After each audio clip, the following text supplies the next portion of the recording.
Hello officers, welcome two weekly current affairs. ఈరోజు మనం ఈ వీక్లీ కరెంట్ అఫైర్స్లో భాగంగా సైన్స్ అండ్ టెక్నాలజీలో సెప్టెంబర్ మంత్ సెకండ్ వీక్ అంటే 8th to 14 మధ్యలో గల సైన్స్ అండ్ టెక్నాలజీకి రిలేటెడ్గా ఉన్న ఎంటైర్ కరెంట్ అఫైర్స్ టాపిక్స్ని చూద్దాం. అందులో భాగంగా ఈరోజు మనం అరౌండ్ 14 కరెంట్ ఇష్యూస్ని ఈరోజు డిస్కస్ చేద్దాం. సో ఈరోజు కరెంట్ అఫైర్స్లో ఉన్న మొదటి అంశం గ్రీన్ హైడ్రోజన్.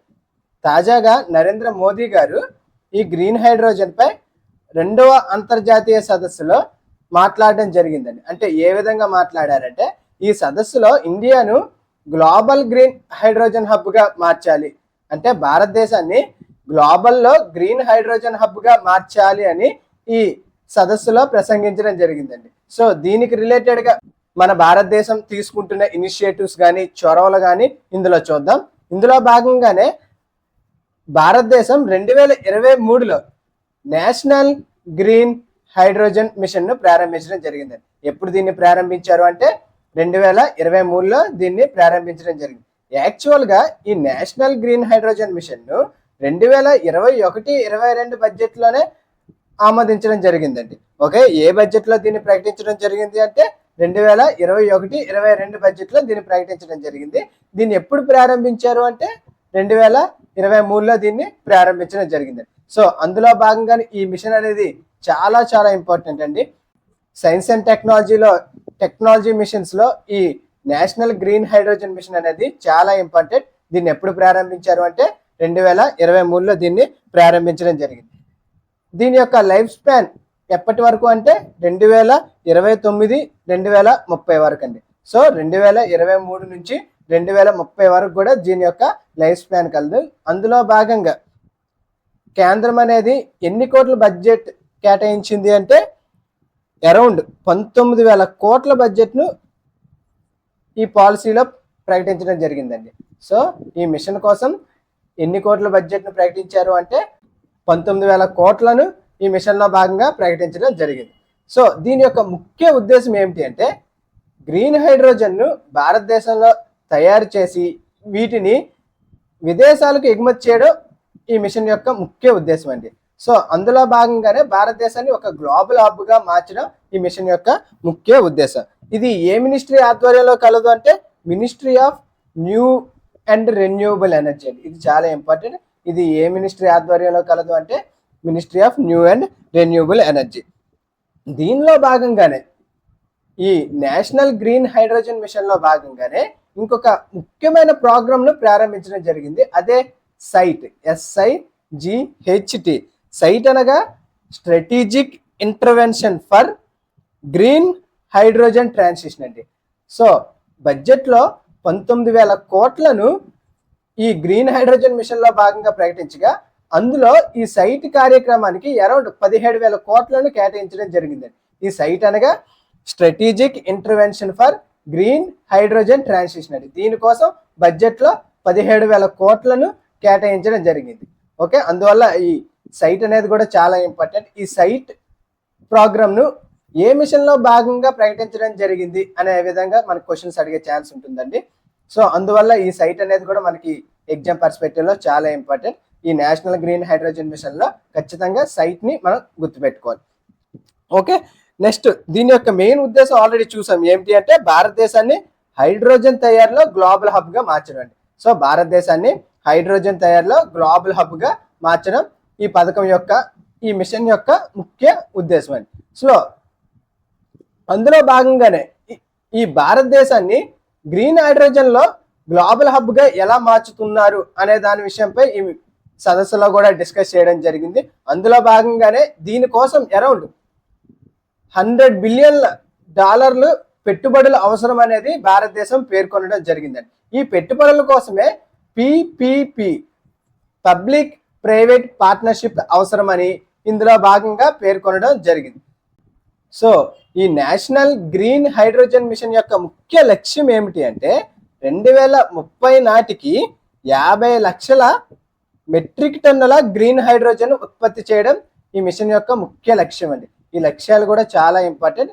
ఎప్పటికీ అంటే 2030 నాటికి ఎంత అంటే 50 లక్షల మెట్రిక్ టన్నుల గ్రీన్ హైడ్రోజన్ ఉత్పత్తి చేయడం, ఈ ఉత్పత్తిని స్వదేశీయంగా వినియోగించుకోవడం మరియు ఎక్సెస్ అయిన దాన్ని విదేశీయులకు ఎక్స్పోర్ట్ చేయడం ఈ మిషన్ యొక్క ముఖ్య ఉద్దేశం ఉంది. అందులో భాగంగానే భారతదేశాన్ని గ్లోబల్ హబ్ గా నిలపడం ఈ మిషన్ యొక్క ముఖ్య ఉద్దేశం. దీని ఫలితంగా దీని కాన్సిక్వెన్స్ గా భారతదేశంలో అరౌండ్ 6 లక్షల ఉద్యోగాలు సృష్టించబడతాయని ప్రభుత్వం అంచనా వేయడం జరిగిందండి. సో ఈ మిషన్ లో భాగంగా 6 లక్షల ఉద్యోగాలు సృష్టించబడతాయి అని అంచనా వేయడం జరిగింది.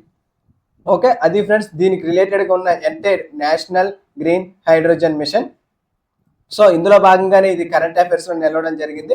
మన గ్రీన్ హైడ్రోజన్ మిషన్ లో అరౌండ్ 100 మిలియన్ల మెట్రిక్ టన్నుల కంటే ఎక్కువ ప్రపంచంలో డిమాండ్ ఉండడం జరిగింది. సో ఆ డిమాండ్ ను నెరవేర్చడానికి భారతదేశంలో ఈ గ్రీన్ హైడ్రోజన్ ను స్వదేశీయంగా తయారు చేసి ఎక్స్పోర్ట్ చేయడం కోసం ఈ మిషన్ ను ప్రారంభించడం జరిగింది. సో భారతదేశం అనేది ఈ మిషన్ వల్ల అరౌండ్ 10 మిలియన్ల మెట్రిక్ టన్నుల గ్రీన్ హైడ్రోజన్ ను ఎక్స్పోర్ట్ చేసే అవకాశం ఉందండి. ఓకే, దీన్ని ఎప్పుడు ప్రారంభించారు అంటే ముఖ్యంగా 2023లో దీన్ని ప్రారంభించడం జరిగింది. సో ఇది గ్రీన్ హైడ్రోజన్ కోసం అండి. దీని యొక్క మెయిన్ అప్లికేషన్స్ ఏమిటి అంటే ఫ్యూయల్ సెల్ ఎలక్ట్రిక్ వాహనాలు, ఎలక్ట్రిక్ ఈవీ వాహనాల్లో దీన్ని ముఖ్యంగా ఉపయోగించడం జరుగుతుందండి. మరియు ఏవియేషన్స్, మ్యారిటైమ్ పరిశ్రమల్లో కూడా వీటిని ఈ గ్రీన్ హైడ్రోజన్ ని ఉపయోగించడం జరుగుతుంది. అందువల్ల ఈ గ్రీన్ హైడ్రోజన్ మిషన్ అనేది చాలా ఇంపార్టెంట్ అండి. ఓకే, నెక్స్ట్ కరెంట్ అఫైర్స్ లో ఉన్న ఇంకొక ముఖ్యమైన అంశం, తాజాగా ఇంటర్నేషనల్ సోలార్ అలయన్స్ ISA వాళ్ళు మెగా మల్టీలేటరల్ ఇన్వెస్ట్మెంట్ గ్యారంటీ ఏజెన్సీతో ఒక ఒప్పందాన్ని కుదుర్చుకోవడం జరిగిందండి. సో ఈ మెగా అనేది ISAకు మద్దతు ఇవ్వడం మరియు ట్రస్ట్ ఫండ్ను ఏర్పాటు చేస్తాయని ప్రకటించడం జరిగిందండి. సో కరెంట్ రిలేటెడ్గా దీన్ని మనం ఎట్లా చదువుతామంటే, తాజాగా ISA ఇంటర్నేషనల్ సోలార్ అలయన్స్ ఎవరితో ఒక ఒప్పందం కుదుర్చుకుందంటే మిసా multilateral investment guarantee agency. So దీనికి రిలేటెడ్గా మనం SNTలో లింక్ చేస్తే, సో ISA అనేది ఎందుకు ఈ మెగాతో ఈ ఒప్పందాన్ని కుదుర్చుకుంది అంటే, మనం అబ్జర్వ్ చేస్తే ఇంటర్నేషనల్ సోలార్ అలయన్స్ యొక్క ముఖ్య లక్ష్యం ఏమిటి అంటే 2030 నాటికి 1000 బిలియన్ల పెట్టుబడులను సమీకరించడం ఈ ISA యొక్క ముఖ్య లక్ష్యం అండి. ఎంత అంటే 1000 బిలియన్ల పెట్టుబడులను సమీకరించడం దీని యొక్క ముఖ్య లక్ష్యం. అందులో భాగంగానే ఈ 1000 బిలియన్ల పెట్టుబడిని సమీకరించడానికి ISA అనేది ఈ మెగాతో ఒక ఒప్పందాన్ని కుదుర్చుకోవడం జరిగింది. అందులో భాగంగానే గ్లోబల్ సోలార్ ఫెసిలిటీను ఎక్కడ అంటే ఆఫ్రికాలో ఏర్పాటు చేయడం జరుగుతుందండి. సో ఇది కూడా ఇంపార్టెంట్. ఈ గ్లోబల్ సోలార్ ఫెసిలిటీను ఈ యొక్క ప్రోగ్రామ్ను మొదటిగా ఎక్కడ ప్రారంభించనున్నారు అంటే ఆఫ్రికాలో. ఈ ప్రాజెక్ట్ను ఎక్కడ ప్రారంభించనున్నారు? ఆఫ్రికాలో ప్రారంభించనున్నారు. ఇది కూడా ఇంపార్టెంట్ అండి. సో అందులో భాగంగానే ఈ మెగాతో ISA అనేది ఒప్పందం చేసుకోవడం జరిగింది. ఓకే, సో ఈ ISA యొక్క లక్ష్యాల్లో ముఖ్యమైనది మనం చూసే ఏమిటి అంటే 1000 బిలియన్ డాలర్లను సమీకరించడం మరియు 1000 మిలియన్ల మందికి సౌరశక్తిని యాక్సెస్ అవ్వడం దీని యొక్క ముఖ్య లక్ష్యం అండి. ఇది స్ట్రాటజీ 1000ను ఫాలో చేయడం జరుగుతుందండి. ఈ స్ట్రాటజీ 1000లో 4 లక్ష్యాలను కేటాయించడం జరిగింది. అందులో భాగంగా మొదటిది 1000 బిలియన్ డాలర్ను సమీకరించడం, సెకండ్ది 1000 మిలియన్ల మందికి శక్తిని అందించడం, థర్డ్ది 1000 గిగావాట్ల సౌర సామర్థ్యాన్ని స్థాపించడం, ఫోర్త్ది 1000 మిలియన్ల మెట్రిక్ టన్నుల కార్బన్ డైఆక్సైడ్ ఉద్గారాలను తగ్గించడం ఈ ISA యొక్క ముఖ్య లక్ష్యం అండి. అందులో భాగంగానే స్ట్రాటజీ 1000ను తీసుకురావడం జరిగింది. సో ఈ ISA యొక్క లక్ష్యాలు కూడా చాలా ఇంపార్టెంట్. తాజాగా ఇది ఎవరితో ఒప్పందం కుదుర్చుకున్నది అనేది కూడా చాలా మనకి కరెంట్ రిలేటెడ్గా చాలా ఇంపార్టెంట్ అండి. ఓకే, నెక్స్ట్ కరెంట్ ఇష్యూలో ఉన్న ఇంకొక ముఖ్యమైన అంశం, యునైటెడ్ అరబ్ ఎమిరేట్స్ UAE వాళ్ళు తాజాగా తమ మొట్టమొదటి అణు విద్యుత్ ప్లాంట్ను విజయవంతంగా ఏర్పాటు చేయడం పూర్తి చేసిందండి. సో ఇది ఎక్కడ ఏర్పాటు చేసింది అంటే UAEలో ఏర్పాటు చేయడం జరిగిందండి. సో ఈ UAEలో ఈ న్యూక్లియర్ ప్లాంట్ అణు విద్యుత్ ప్లాంట్ను బరాకాలో ఏర్పాటు చేయడం జరిగింది. ఓకే, సో ఇది కరెంట్ రిలేటెడ్గా చాలా ఇంపార్టెంట్. తాజాగా UAE అనేది తమ మొట్టమొదటి అణు విద్యుత్ ప్లాంట్ను ఎక్కడ ఏర్పాటు చేయిందంటే బరాకాలో ఏర్పాటు చేయడం జరిగింది. ఓకే, ఇది అరబ్ దేశాల్లోనే మొట్టమొదటి అణు విద్యుత్ ప్లాంట్ అండి. సో ఇది చాలా ఇంపార్టెంట్. ఏవైనా మొట్టమొదటి వార్తల్లో నిలిచింది అని అంటే అది ఖచ్చితంగా మనం గుర్తుపెట్టుకోవాలి. ఇది న్యూక్లియర్ టెక్నాలజీలో కూడా చాలా ఇంపార్టెంట్ టాపిక్ కాబట్టి. సో ఇది మనం ఖచ్చితంగా గుర్తుపెట్టుకోవాలి. అరబ్లో మొదటి అణుశక్తి ప్లాంట్ ను ఎక్కడ ప్రారంభించారు అంటే యుఏఈలో ప్రారంభించడం జరిగింది. యాక్చువల్గా దీన్ని 2012లో కన్స్ట్రక్ట్ చేయడం ప్రారంభించారు.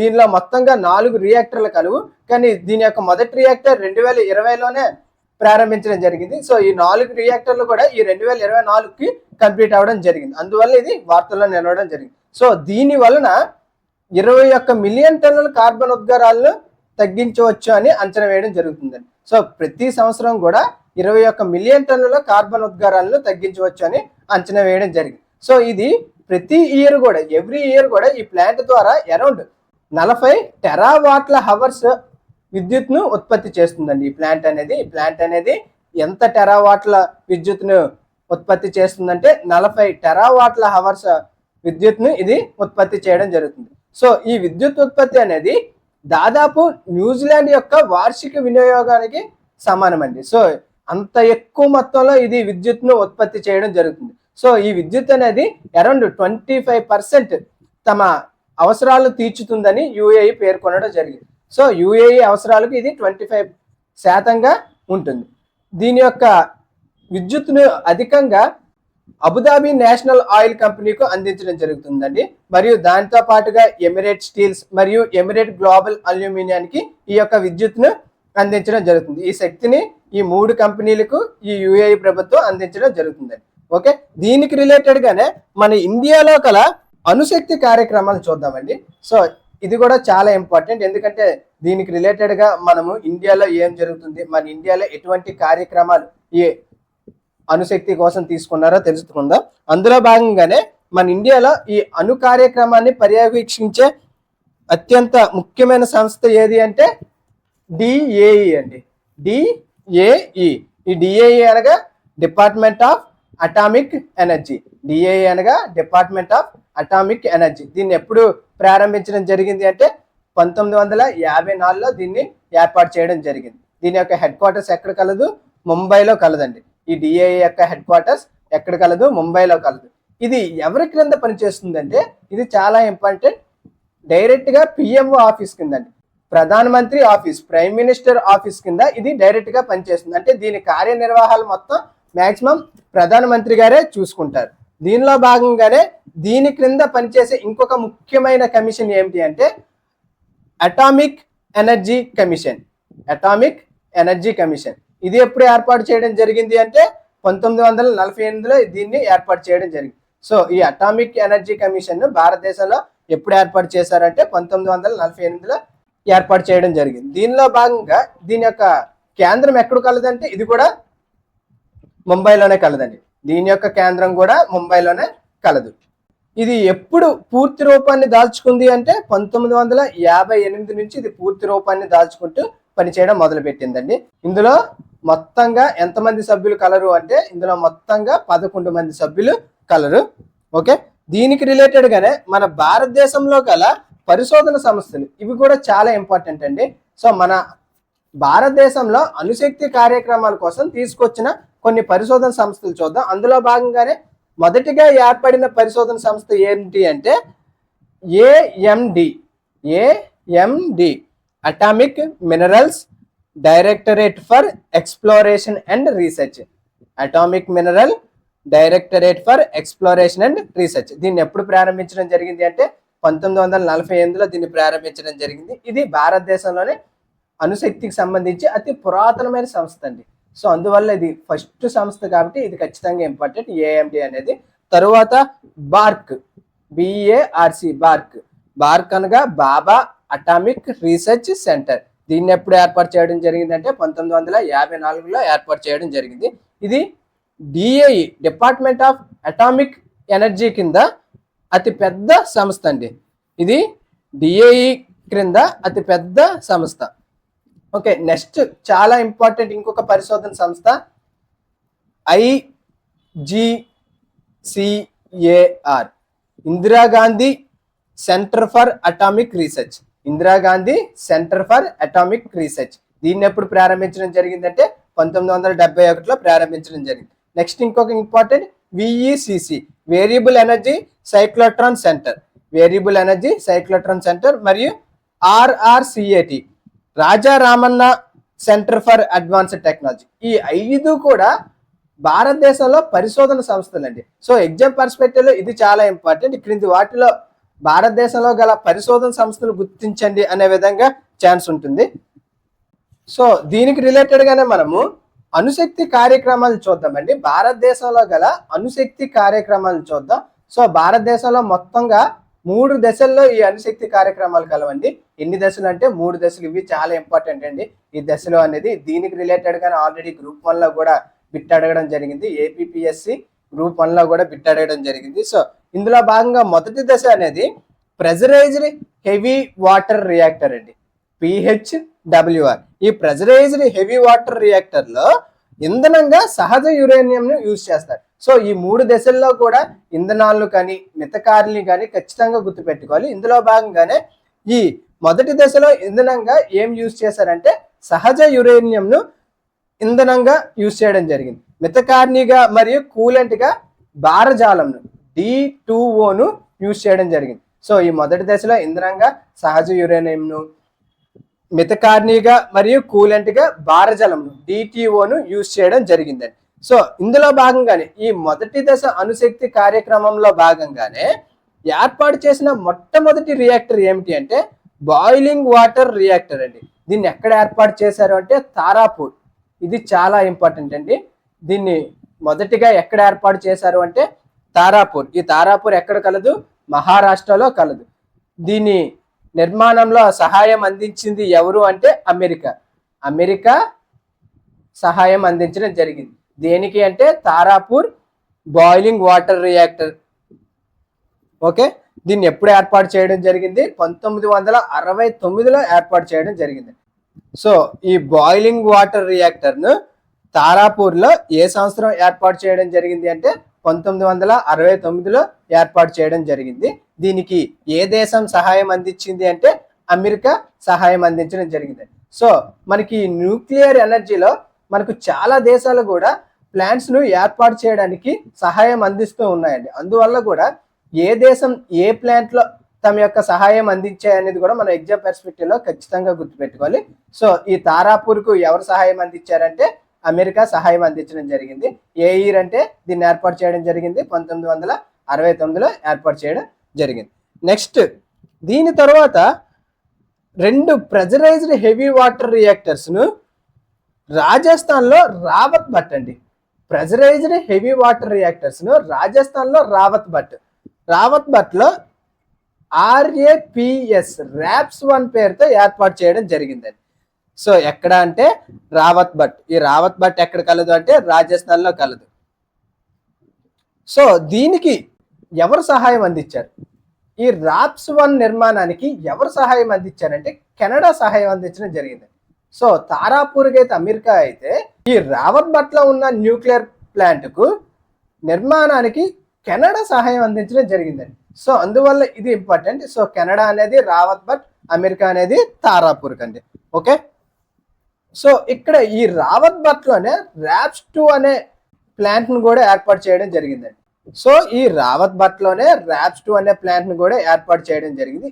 ఇది కంప్లీట్ గా స్వదేశీ టెక్నాలజీతో ప్రారంభించడం జరిగిందండి. సో RAPS-1 అనే దానికి కెనడా సహాయం అందిస్తే ఈ RAPS-2 అనే దాన్ని భారతదేశం స్వదేశీ నాలెడ్జ్ తో కంప్లీట్ చేయడం జరిగింది. సో అందువల్ల ఇది కూడా చాలా ఇంపార్టెంట్.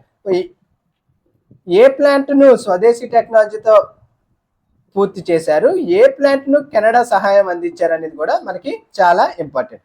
ఓకే, నెక్స్ట్ ఇందులో భాగంగానే 2వ దశలో చాలా ఇంపార్టెంట్ ఇది ఫాస్ట్ బ్రేడర్ రియాక్టర్ అండి. సో ఇప్పటి వరకు కూడా మనం మొదటి దశను చూసాం. ఇప్పుడు 2వ దశను అబ్జర్వ్ చేస్తే ఇది ఫాస్ట్ బ్రేడర్ రియాక్టర్ ఇందులో వాడడం జరిగిందండి. సో ఈ ఫాస్ట్ బ్రేడర్ రియాక్టర్ యొక్క ముఖ్య ఉద్దేశం ఏమిటి అంటే దీని ద్వారా అత్యధిక శక్తిని ఉపయోగించడం జరుగుతుంది. అంటే అతి తక్కువ ఇంధనంతో అతి ఎక్కువ శక్తిని ఈ ఫాస్ట్ బ్రేడర్ రియాక్టర్ లో జనరేట్ చేయడం జరిగిందండి. అందువల్ల ఈ దశ అనేది చాలా ఇంపార్టెంట్. అతి తక్కువ ఇంధనంతో అతి ఎక్కువ శక్తిని జనరేట్ చేసింది ఈ ఫాస్ట్ బ్రేడర్ రియాక్టర్. ఇందులో కూలెంట్ గా ఏం యూజ్ చేశారంటే ద్రవరూప సోడియం నండి. ద్రవరూప సోడియం ను ఈ 2వ దశలో కూలెంట్ గా యూజ్ చేయడం జరిగింది. అదే మొదటి దశలో కూలెంట్ గా అంటే భారజలంను కూలెంట్ గా యూజ్ చేయడం జరిగింది. అదే రెండవ దశలో అయితే ద్రవరూప సోడియంను కూలెంట్ గా యూజ్ చేయడం జరిగిందండి. సో ఈ ఫాస్ట్ బ్రీడర్ రియాక్టర్ని ఎక్కడ ఏర్పాటు చేశారు? ఈ ఫాస్ట్ బ్రీడర్ రియాక్టర్ను ఎక్కడ ఏర్పాటు చేశారు అంటే కల్పాకంలో ఏర్పాటు చేయడం జరిగిందండి. కల్పాకంలో దీన్ని ఏర్పాటు చేయడం జరిగింది. ఎప్పుడు అంటే 1985లో దీన్ని ఏర్పాటు చేయడం జరిగింది. దీన్ని ఏ పరిశోధన సంస్థ ఏర్పాటు చేసింది అంటే Indira Gandhi centre for atomic research, IGCA వారు దీన్ని ఏర్పాటు చేయడం జరిగిందండి. సో ఇది కూడా చాలా ఇంపార్టెంట్. దీనికి రిలేటెడ్ గానే గ్రూప్ 1లో బిట్ అడగడం జరిగింది. కల్పాకంలో నిర్మించిన అణుశక్తి ప్లాంట్కు ఏ పరిశోధన సంస్థ సహాయం అందించింది అనే విధంగా ఆల్రెడీ బిట్ అడగడం జరిగింది. సో దానికి రిలేటెడ్గా ఇది కూడా చాలా ఇంపార్టెంట్ అండి. ఓకే, నెక్స్ట్ మూడవ దశను అబ్జర్వ్ చేస్తే ఈ మూడవ దశలో మితకారిగా భారజలంను కూలెంట్గా వాటర్ను తీసుకోవడం జరిగింది. సో ఈ మూడవ దశలో ఏమిటి అంటే మితకారినిగా భారజలంను కూలెంట్గా వాటర్ను యూజ్ చేయడం జరిగింది. ఇది ఒక అడ్వాన్స్డ్ హెవీ వాటర్ రియాక్టర్ అండి. ఇది అడ్వాన్స్డ్ హెవీ వాటర్ రియాక్టర్ను ఉపయోగించడం జరిగింది ఈ మూడో దశలో అడ్వాన్స్డ్ హెవీ వాటర్ రియాక్టర్ను ఉపయోగించడం జరిగిందండి. ఓకే, దీనిలో భాగంగానే ఈ అడ్వాన్స్డ్ హెవీ వాటర్ రియాక్టర్ను మొదటిసారిగా దీన్ని కూడా కల్పాకంలోనే కామినీలో ఏర్పాటు చేయడం జరిగిందండి. కల్పాకం వద్ద కామినీని ఏర్పాటు చేయడం జరిగిందండి. ఓకే, అది ఫ్రెండ్స్ ఇది భారతదేశంలో గల ఎంటైర్ అణుశక్తి కార్యక్రమాలు. ఇది కూడా మనం సబ్జెక్ట్కి లింక్ చేస్తూ చదవాలి. ఇది కూడా చాలా చాలా ఇంపార్టెంట్. ఓకే, నెక్స్ట్ కరెంట్ అఫైర్స్లో ఉన్న ఇంకొక ముఖ్యమైన రిపోర్ట్స్ అబ్జర్వ్ చేస్తే ఇటీవల ministry of environment forest and climate change వారు స్వచ్ఛ వాయు సర్వేక్షణ అవార్డు 2024 గాను ప్రకటించడం జరిగిందండి. సో 2024 గాను ఈ స్వచ్ఛ వాయు సర్వేక్షణ అవార్డును ప్రకటించడం జరిగింది. ఎవరు అంటే ministry of environment and forest climate change. So దీనికి రిలేటెడ్గా మనం ఈ అవార్డ్స్ గురించి ఇప్పుడు చూద్దాం. ఈ అవార్డ్స్ను ముఖ్యంగా 130 నేషనల్ క్లీన్ ఎయిర్ ప్రోగ్రామ్ సిటీస్లో 130 నేషనల్ క్లీన్ ఎయిర్ ప్రోగ్రామ్ సిటీస్లో కార్యాచరణ ప్రణాళికగా మరియు గాలి నాణ్యతను అబ్జర్వ్ చేసి ఈ అవార్డును బహుకరించడం జరిగింది. సో ముఖ్యంగా 130 నగరాలను అబ్జర్వ్ చేయడం జరిగింది. ఈ 130 నగరాల్లో బెస్ట్ పెర్ఫార్మెన్స్ సిటీస్కు ఈ అవార్డును ప్రదానం చేయడం జరిగింది. సో ఎందుకు ఈ 130 నగరాలు అంటే ఈ 130 నగరాలను నేషనల్ క్లీన్ ఎయిర్ ప్రోగ్రాంలో భాగంగా ఈ 130 నగరాలను ఎన్నుకోవడం జరిగింది. అందులో భాగంగానే ఈ సిటీస్లో వాయు కాలుష్యాన్ని తగ్గించి వాటిపైన నివేదికను కూడా రూపొందించడం జరిగింది. సో ఆ సిటీస్లో ఎటువంటి పెర్ఫార్మెన్స్ ఉంది అనే విధంగా తెలుసుకోవడానికి ఈ అవార్డ్స్ను ప్రకటించడం జరిగిందండి.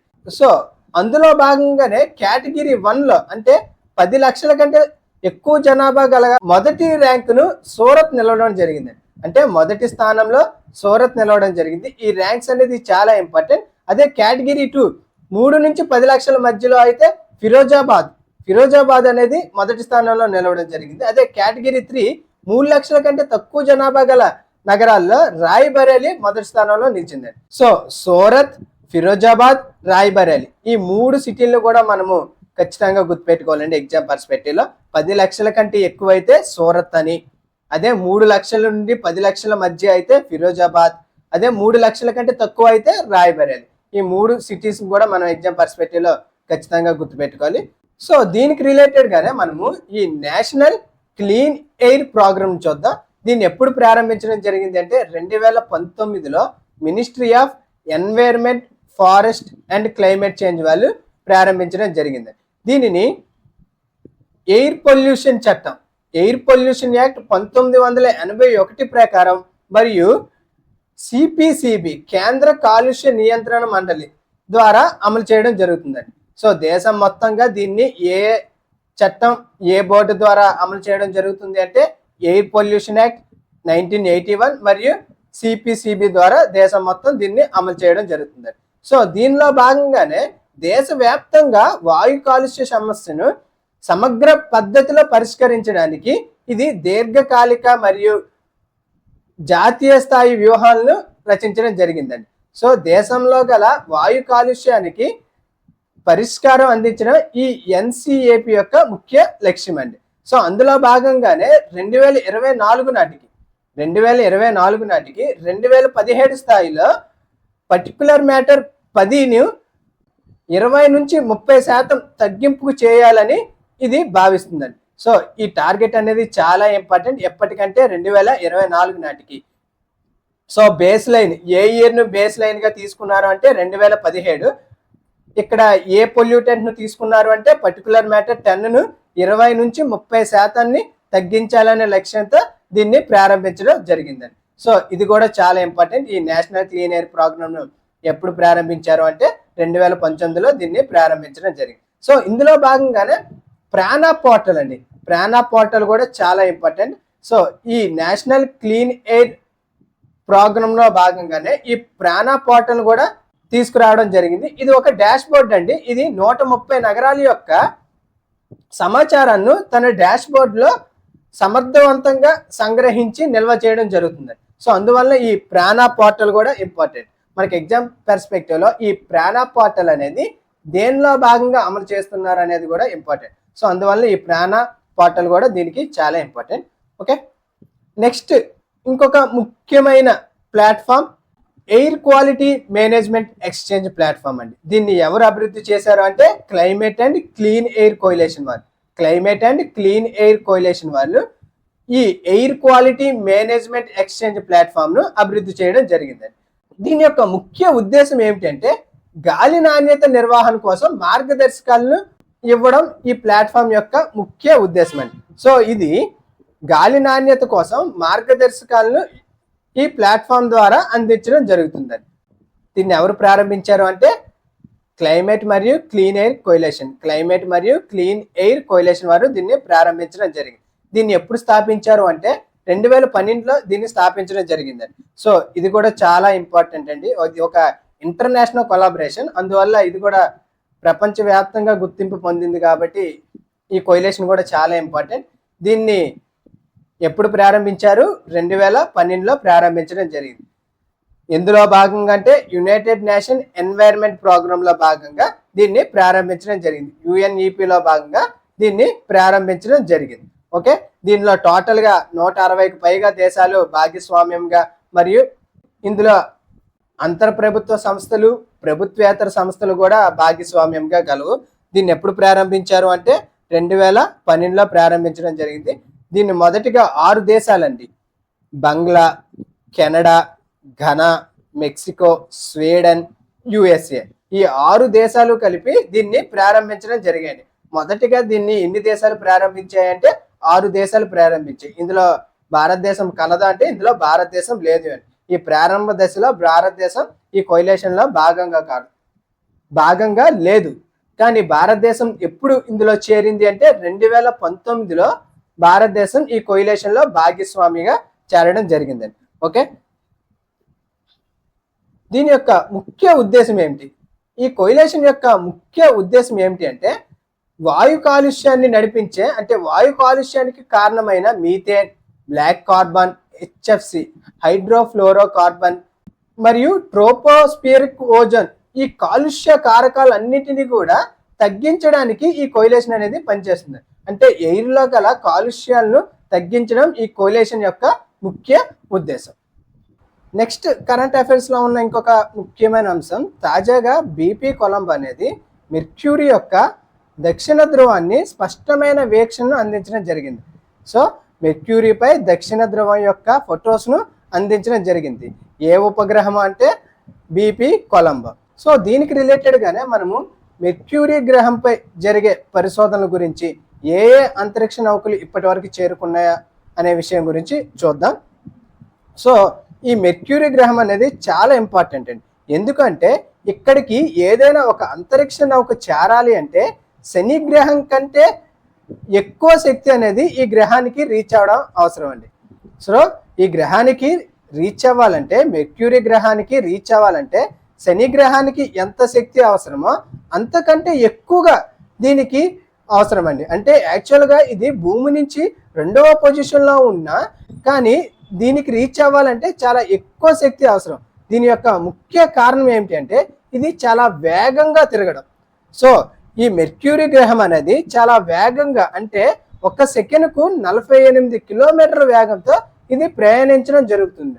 అందువల్ల ఇక్కడికి రీచ్ అవ్వాలంటే ఒక అంతరిక్ష నౌకకు చాలా ఎక్కువ శక్తి అవసరం. అందువల్లనే ఇక్కడ చాలా తక్కువ అంతరిక్ష నౌకలు అనేవి రీచ్ అవ్వడం జరిగింది. ఇప్పటి వరకు కేవలం 2 అంతరిక్ష నౌకలు మాత్రమే ఈ కక్షను రీచ్ అవ్వడం జరిగిందండి. అందులో భాగంగా మొదటి అంతరిక్ష నౌక ఏమిటి అంటే మెస్సెంజర్ అంతరిక్ష నౌక అండి. దీన్ని ఎవరు ప్రయోగించారు అంటే నాసా వాళ్ళు దీన్ని ప్రయోగించడం జరిగింది. ఎప్పుడు అంటే 2004లో దీన్ని ప్రయోగించడం జరిగింది. సో ఈ మెస్సెంజర్ అంతరిక్ష నౌకను ఎవరు ప్రయోగించారు అంటే నాసా. ఎప్పుడు అంటే 2004లో ప్రయోగించడం జరిగింది. సో ఇది 2011 నుంచి 2015 వరకు కూడా ఇది తమ యొక్క అధ్యయనాన్ని మెర్క్యూరీ గ్రహంపై చేయడం జరిగిందండి. అందులో భాగంగానే ఇది మెర్క్యూరీ యొక్క కెమికల్ కాంపోజిషన్ గురించి తెలియజేయడం జరిగిందండి. సో ఇది మెర్క్యూరీ యొక్క కెమికల్ కాంపోజిషన్ కూడా తెలియజేయడం జరిగింది. నెక్స్ట్ ఇంకొక ఇంపార్టెంట్ ప్రయోగం బీపీ కొలంబో ప్రయోగం అండి. దీన్ని ఎవరు ప్రయోగించారు అంటే యూరోపియన్ స్పేస్ ఏజెన్సీ మరియు జపాన్ ఏరోస్పేస్ ఎక్స్ప్లోరేషన్ ఏజెన్సీ అండి. Japan aerospace exploration agency JAXA, European union మరియు జపాన్ వాళ్ళు సంయుక్తంగా దీన్ని ప్రయోగించడం జరిగిందండి. ఎప్పుడు దీన్ని ప్రయోగించారు అంటే 2018లో దీన్ని ప్రారంభించడం జరిగిందండి. సో దీన్ని ఎప్పుడు ప్రయోగించారు అంటే 2018లో దీన్ని ప్రయోగించడం జరిగింది. ఇది మెర్క్యూరీ యొక్క కక్షను ఎప్పుడు చేరుకొని ఉంది అంటే 2025 నాటికి, అంటే నెక్స్ట్ ఇయర్ నాటికి ఇది మెర్క్యూరీ యొక్క కక్షను చేరుకొని ఉందండి. అందులో భాగంగానే దీని దగ్గరికి రీచ్ అవుతున్న కొద్దీ ఇది మెర్క్యూరీ యొక్క దక్షిణ ధ్రువాన్ని ఫోటో పంపించడం జరిగింది. ఓకే, మెర్క్యూరీ యొక్క దక్షిణ ధ్రువాన్ని ఇది ఫోటో చేయడం జరిగింది. సో దీని యొక్క ముఖ్య లక్ష్యం ఏమిటి అంటే, ఈ ప్రయోగం యొక్క ముఖ్య లక్ష్యం ఏమిటి అంటే మెర్క్యూరీ గ్రహంపై నీటిని మరియు మంచును అధ్యయనం చేయడం దీని యొక్క ముఖ్య ఉద్దేశం అండి. మెర్క్యూరీ గ్రహంపై నీటి మంచును అధ్యయనం చేయడం దీని యొక్క ముఖ్య ఉద్దేశం. మరియు మెర్క్యూరీ ఎలా ఫామ్ అయింది, ఎలా ఏర్పడింది అనేది కూడా తెలుసుకోవడం దీని యొక్క ముఖ్య లక్ష్యం. ఓకే, దీన్ని ఎవరు ప్రయోగించారు అంటే జపాన్ మరియు యూరోపియన్ యూనియన్ సంయుక్తంగా ప్రయోగించడం జరిగింది. ఎప్పుడు అంటే 2018. ఓకే, నెక్స్ట్ కరెంట్ అఫైర్స్లో ఉన్న ఇంకొక మిసైల్ ఫతా 360. ఈ మిసైల్ అనేది చాలా ఇంపార్టెంట్ అండి. ఇది రెగ్యులర్గా కూడా న్యూస్లో నిలవడం జరుగుతుంది. ఎందుకంటే దీన్ని ఇరాన్ అనేది ఇజ్రాయెల్పై ప్రయోగించడం జరుగుతుందండి. సో అందువల్ల ఇది వార్తల్లో నిలవడం జరుగుతుంది. సో ఇప్పుడు ఎవరు యూజ్ చేస్తున్నారంటే రష్యా కూడా యూజ్ చేయడం జరుగుతుందండి. ఎందుకంటే రష్యా కూడా ఉక్రెయిన్తో వార్లో ఉండడం జరిగింది. అందువల్ల ఈ రష్యా కూడా ఉక్రెయిన్పై చాలా మిసైల్ను ప్రయోగించడం జరుగుతుంది. అందులో భాగంగా దీనికి రిలేటెడ్గా ఇంకొక ఇంపార్టెంట్ మిసైల్ ఏంటంటే గ్రూమ్ ఈ మిసైల్ అండి. సో ఈ గ్రూమ్ ఈ మిసైల్ కూడా రష్యా అనేది ఉక్రెయిన్పై ప్రయోగించడం జరిగింది. సో ఈ ఫతా మిసైల్ను ఎవరు రష్యాకి ఇచ్చారు అంటే ఇరాన్ అనేది రష్యాకి ఇవ్వడం జరిగింది. సో ఈ ఇరాన్ అనేది ఈ ఫతా మిసైల్ను కూడా ఇజ్రాయెల్పై ప్రయోగించడం జరిగిందండి. ఓకే, అందువల్ల ఇది చాలా ఇంపార్టెంట్. జస్ట్ సింపుల్గా రిలేటెడ్గానే అడగవచ్చండి. ఏమిటి అంటే ఫతా అనేది ఎవరి దగ్గర కలదు, లేదా ఈ ఫతా మిసైల్ అనేది ఏ దేశం పైకి ప్రయోగించింది, లేదా ఈ ఫతా అంటే ఏమిటి, ఈ విధంగా మనకి ఎగ్జామ్లో అడిగే ఛాన్స్ ఉంటుందండి. ఓకే, సో దీనికి రిలేటెడ్గానే ఈ ఫతా మిసైల్ అనేది ఇరాన్ ఇజ్రాయెల్పై ప్రయోగించడం జరిగిందండి. సో ఈ మిసైల్ను ఇజ్రాయెల్ అనేది చాలా సమర్థవంతంగా ఎదుర్కోవడం జరిగింది.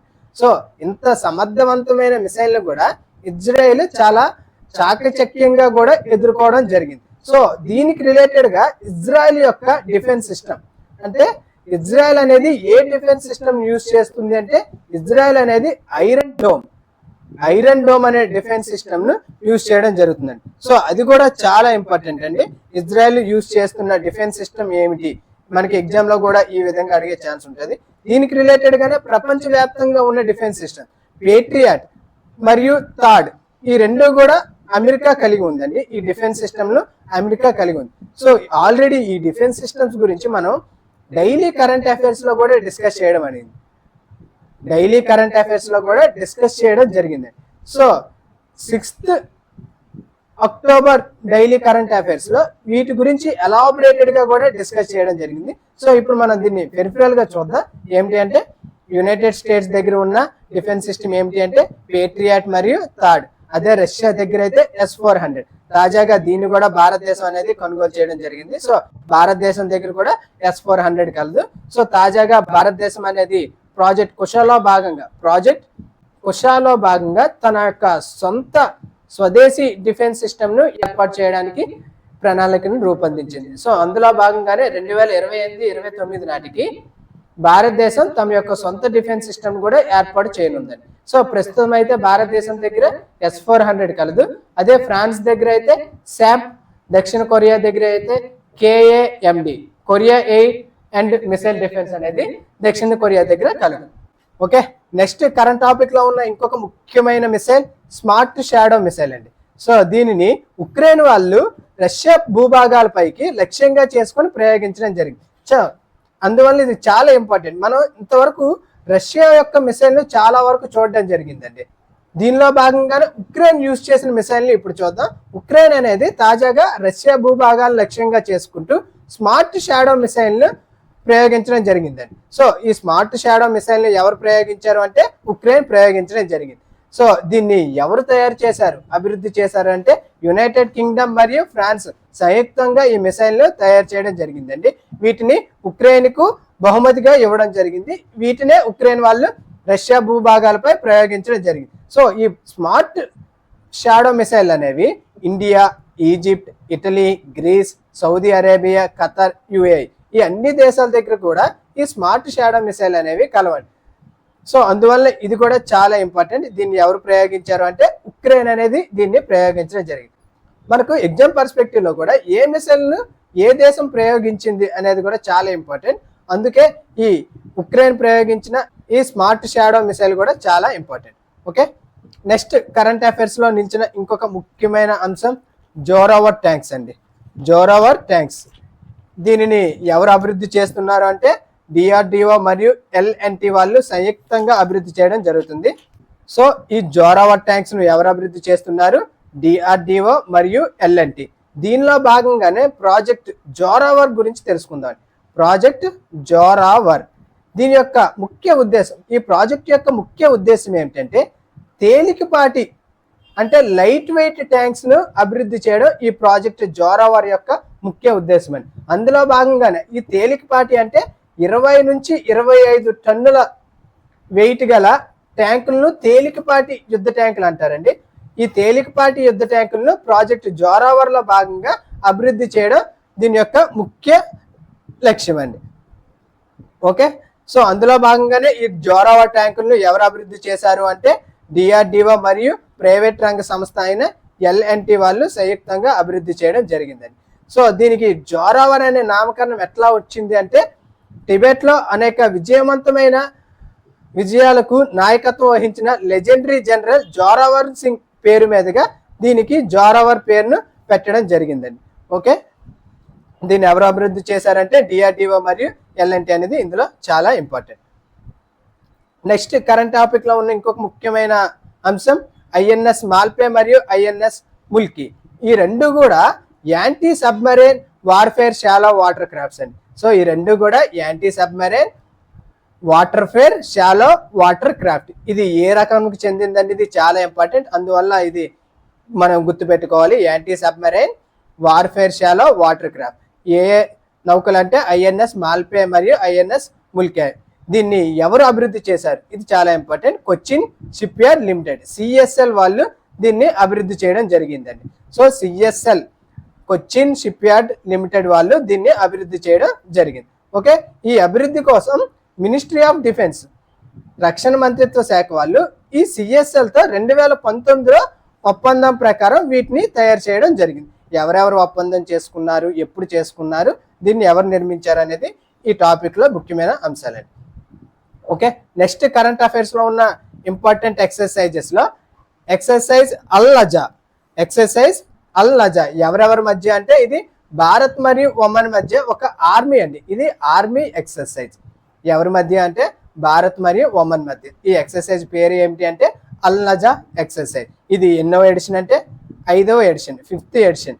ఇది ఎక్కడ జరుగుతుంది? ఒమన్లో జరుగుతుందండి. ఈ ఎడిషన్ అనేది ఎక్కడ జరుగుతుంది అంటే ఒమన్లో జరుగుతుంది. ఇది ప్రతి 2 సంవత్సరాలకు జరిగే ఒక ఆర్మీ ఎక్సర్సైజ్. మొదటిగా ఎప్పుడు ప్రారంభించారు అంటే 2015లో ఇది ప్రారంభం అవడం జరిగింది.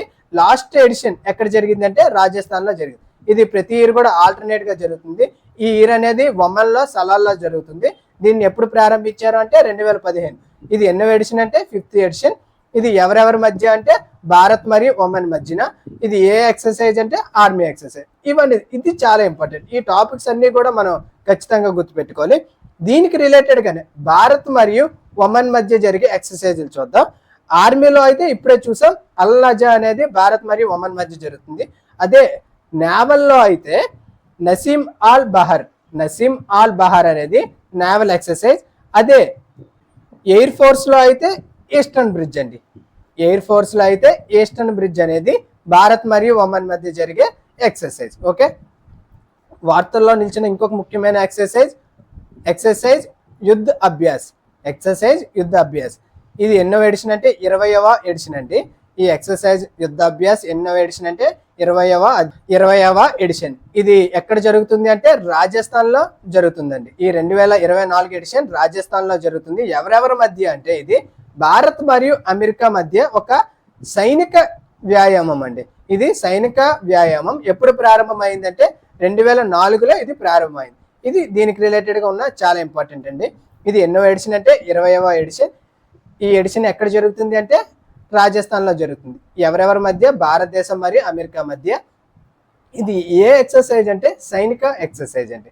ఓకే, ఇది మొదటిసారిగా ఎప్పుడు ప్రారంభమైంది 2004లో ఇది ప్రారంభమవడం జరిగింది. సో దీనికి రిలేటెడ్ గానే ఇండియా మరియు యుఎస్ఏ మధ్య జరిగే ఎక్సర్సైజెస్ గురించి చూద్దాం.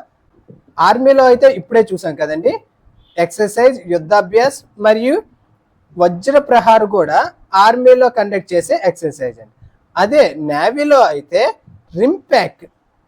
రింప్యాక్ అనేది ఇండియా మరియు యుఎస్ఏ మధ్య జరిగే ఇంపార్టెంట్ నేవల్ ఎక్సర్సైజ్. అదే ఎయిర్ ఫోర్స్ లో అయితే రెడ్ ఫ్లాగ్ మరియు కోప్ ఇండియా, ఈ రెండు కూడా ఇండియా మరియు యుఎస్ఏ మధ్య జరిగే ఎయిర్ ఫోర్స్ ఎక్సర్సైజెస్ అండి. ఓకే, నెక్స్ట్ కరెంట్ అఫైర్స్ లో ఉన్న ఎకాలజీకి సంబంధించి చాలా ఇంపార్టెంట్ అంశం invasive alien species, IAS, invasive alien species. ఇది ఎకాలజీలో చాలా ఇంపార్టెంట్ టాపిక్ అండి.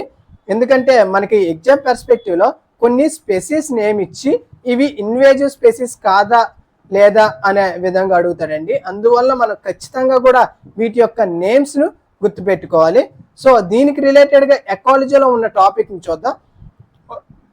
సాధారణంగా ఒక జీవ వైవిధ్యం అనేది కొన్ని రకాలుగా డ్యామేజ్ అవ్వడం జరుగుతుందండి. అందులో ముఖ్యమైనది జీవరాశుల యొక్క ఆవాసం క్షీణించడం. అంటే మనం అడవులు నరికివేయడం కానీ, భూమిని వ్యవసాయంగా ఉపయోగించడం కానీ, గ్లోబల్ వార్మింగ్, నిర్మాణాలు అంటే పట్టణీకరణ, వీటి వలన జీవ వైవిధ్యం యొక్క ప్లేసెస్ అనేవి క్షీణించడం జరుగుతుంది. అందువల్ల ఈ జీవ వైవిధ్యం కూడా క్షీణించే ఛాన్స్ ఉంటుంది. మరొక రకం ఏమిటి అంటే వాటి యొక్క వనరులను మానవులు అధికంగా ఉపయోగించడం అండి. అంటే వాటిని వేటాడడం, చంపడం, అట్లా చేయడం వల్ల ఈ జీవ వైవిధ్యం అనేది నశించడం జరుగుతుంది. ఇంకొక ముఖ్యమైన రకం ఏమిటి అంటే ఈ ఇన్వేజివ్ ఏలియన్ స్పీసీస్ అండి, ఈ IAS. ఇవి కూడా చాలా హానికరం అండి జీవ వైవిధ్యానికి. ఇది కూడా చాలా హానికరం. అందువల్ల మన ఎగ్జామ్ పర్స్పెక్టివ్ లో కూడా ఇది చాలా ఇంపార్టెంట్. సో ఈరోజు వార్తల్లో మైకానియా మైక్రాంతా, ఈ మైకానియా మైక్రాంతా అనే తీగ మొక్క అనేది భద్రా టైగర్ రిజర్వ్ లో అధికంగా వ్యాపించడం మనం అబ్జర్వ్ చేయడం జరిగింది. అందువల్ల ఇది వార్తల్లో నిలవడం జరిగిందండి. సో తాజాగా మైకానియా మైక్రాంతా అనేది వార్తల్లో నిలవడం జరిగింది. ఇది ఏమిటి అంటే ఇన్వేజివ్ ఏలియన్ స్పీసీస్. ఇది ఎక్కడ అధికంగా వ్యాపించింది అంటే భద్రా టైగర్ రిజర్వ్. ఓకే, ఈ భద్రా టైగర్ రిజర్వ్ అనేది ఎక్కడ కలదు? కర్ణాటకలో కలదండి. ఓకే, అందువల్ల ఇది చాలా ఇంపార్టెంట్. సో మనం జనరల్గా ఇన్వేజివ్ స్పీసీస్ లో మనం కొన్నింటిని ఎగ్జాంపుల్ గా చూద్దాం. అందులో భాగంగా ఈ మైకానియా మైక్రాంతా ఒకటి, లాంటానా, వాటర్ హైసింతా మరియు needle bush, black wattle, black mimosa, congress గడ్డి, ఇవన్నీ కూడా ఒక ఇన్వేజివ్ ఏలియన్ స్పీసీస్ అండి. సో మనకి ఎగ్జామ్ పర్స్పెక్టివ్లో ఈ విధంగా అడిగే ఛాన్స్ ఉంటుంది. అంటే కాంగ్రెస్ గడ్డి అనేది ఏ రకం, అంటే ఇది ఏమిటి అంటే ఒక ఇన్వేజివ్ ఏలియన్ స్పీసీస్ అండి. అందువల్ల వీటిని ఖచ్చితంగా గుర్తుపెట్టుకోవాలి. సో ఈ మైకానియా మైక్రాంతా అనేది ఎక్కడ ఉంది అంటే భద్రా టైగర్ రిజర్వ్. ఇది ఒక ఇన్వేజివ్ ఏలియన్ స్పీసీస్. ఇది ఏమిటి అంటే ఒక తీగ మొక్క అండి. ఇది ఎండ కోసం, వేడి కోసం మరియు లైట్ కోసం చెట్లను ప్రాకుతూ పైకి వెదజల్లడం జరుగుతుందండి. అందువల్ల ఒక చెట్టుకి కింద ఉన్న మొక్కలకు కావాల్సిన లైట్ అనేది రీచ్ అవ్వకపోవడం వల్ల అక్కడ ఉన్న లోకల్ మొక్కలు కూడా చనిపోవడం జరుగుతుంది. అందువల్ల ఇది వార్తల్లో నిలవడం జరిగిందండి. సో దీన్ని ఎక్కడ అబ్జర్వ్ చేశారంటే భద్రా టైగర్ రిజర్వ్. ఇది ఎక్కడ కలదు? కర్ణాటక పశ్చిమ కనుమలలో ఈ భద్రా టైగర్ రిజర్వ్ అనేది కలదండి. సో ఇది ఒక ఎలిఫెంట్ కారిడార్ అండి. ఓకే, అందువల్ల ఇది కూడా చాలా ఇంపార్టెంట్. సో ఈరోజు లాస్ట్ టాపిక్, వార్తల్లో ఉన్న ఇంకొక ముఖ్యమైన అంశం ఏమిటి అంటే ఎంపాక్స్ అండి. సో తాజాగా WHO వరల్డ్ హెల్త్ ఆర్గనైజేషన్ వారు క్లాడ్ 1 ఎంపాక్స్ను పబ్లిక్ హెల్త్ ఎమర్జెన్సీగా కూడా ప్రకటించడం జరిగిందండి. సో ఈ పబ్లిక్ హెల్త్ ఎమర్జెన్సీగా తాజాగా ఏ డిసీజెస్ను అనౌన్స్ చేయడం జరిగిందంటే క్లాడ్ 1 ఎంపాక్స్ను. సో ఇంతకు ముందు వరకు కూడా ఈ ఎంపాక్స్ను మంకీ పాక్స్గా పిలవడం జరిగిందండి. కానీ ఇప్పటి నుంచి దీన్ని ఎంపాక్స్గా నామకరణం చేస్తూ WHO అనౌన్స్ చేయడం జరిగింది. ఇది ఒక జూనోటిక్ వ్యాధి అండి. సో జూనోటిక్ వ్యాధి అంటే ఇది జంతువుల నుండి మనుషులకు సంక్రమించే ఒక వ్యాధిని మనం జూనోటిక్ వ్యాధిగా మనం పేర్కొంటాము. ఇది చికెన్ పాక్స్తో సంబంధం, లైక్ చికెన్ పాక్స్ సిమ్టమ్స్ ఉన్నా కూడా ఇది చికెన్ పాక్స్తో సంబంధం లేని ఒక వ్యాధి అండి. ఓకే, సో ఇది ఒక వైరల్ డిసీజ్. ఇది కూడా చాలా ఇంపార్టెంట్. ఇది ఏ రక డిసీజ్ అంటే వైరల్ డిసీజ్. ఓకే, అది ఫ్రెండ్స్ ఈ వీక్ ఉన్న ఎంటైర్ కరెంట్ అఫైర్స్. ఈ పీడిఎఫ్ను బోత్ ఇంగ్లీష్ అండ్ తెలుగు మీడియంలో వీడియో కింద డిస్క్రిప్షన్లో టెలిగ్రామ్ ఛానల్ అప్లోడ్ చేయడం జరుగుతుంది. ఆ టెలిగ్రామ్ ఛానల్లో ఈ పీడిఎఫ్ను ప్రొవైడ్ చేస్తున్నాం.